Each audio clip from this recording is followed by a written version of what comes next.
कहते हैं कुछ कहानियां केवल इतिहास से नहीं, अदृश्य शक्तियों की परछाइयों से भी जन्म लेती है। तेलकोनाडी के श्री झाडेश्वर महादेव मंदिर की ये कथा ऐसी ही अनसुनी, अनदेखी दास्तान है। आज का हमारा सफर उस धरा की ओर है जहां शांति और रहस्य एक ही सांस में साथ साथ जीते हैं। तेलकोनाडी गांव के किनारे एक पतली सी नदी बहती है। उसके आसपास मक्के के खेत समुंदर की लहरों की तरह डोलते रहते हैं।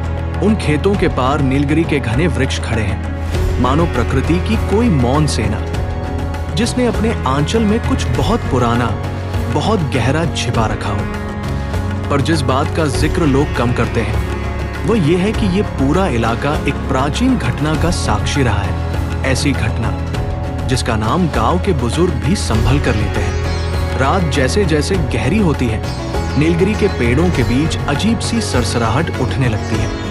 लोग कहते हैं ये सिर्फ हवा की आवाज नहीं, मानो कोई पुराना मंत्र, किसी भूले हुए यज्ञ की गूंज शाखाओं के बीच फिसलती चली जाती है। यहीं से ये कहानी आरंभ होती है। बहुत साल पहले इसी नदी के किनारे एक तपस्वी साधु रहते थे, श्री झाडेश्वर महादेव के अनन्य उपासक। कहा जाता है उनकी तपस्या का तेज नदी के जल को भी पवित्र कर देता था। जैसे हर लहर में हर हर महादेव धीमे धीमे उच्चारित होता रहे। पर एक अमावस की रात सब कुछ बदल गया। नीलगिरी वन से एक अनजानी सी सुगंध उठने लगी। न वो फूलों की थी, न गीली मिट्टी की। जैसे किसी पुरातन यज्ञशाला का धुआं समय को चीर कर फिर इस जंगल में उतर आया हो। उसी रात एक चरवाहा अपने बिखरे हुए पशुओं को ढूंढते ढूंढते मंदिर के पास तक चला आया। जो दृश्य उसने देखा उसकी स्मृति से वो कभी मिट नहीं पाया।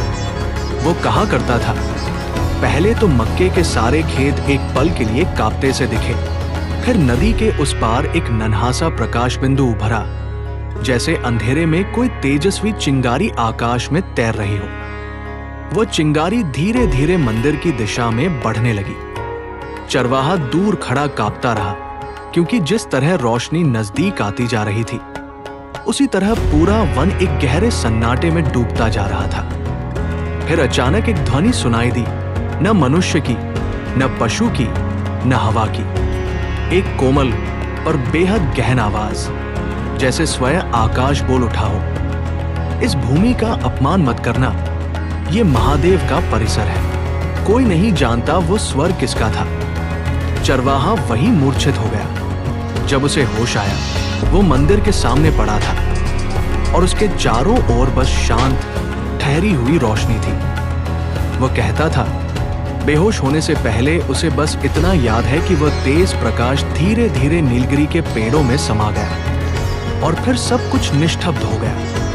उस रात के बाद से लोगों का विश्वास और गहरा हो गया कि श्री झाडेश्वर महादेव के चारों ओर कोई अदृश्य शक्ति रात्रि का पहरा देती है।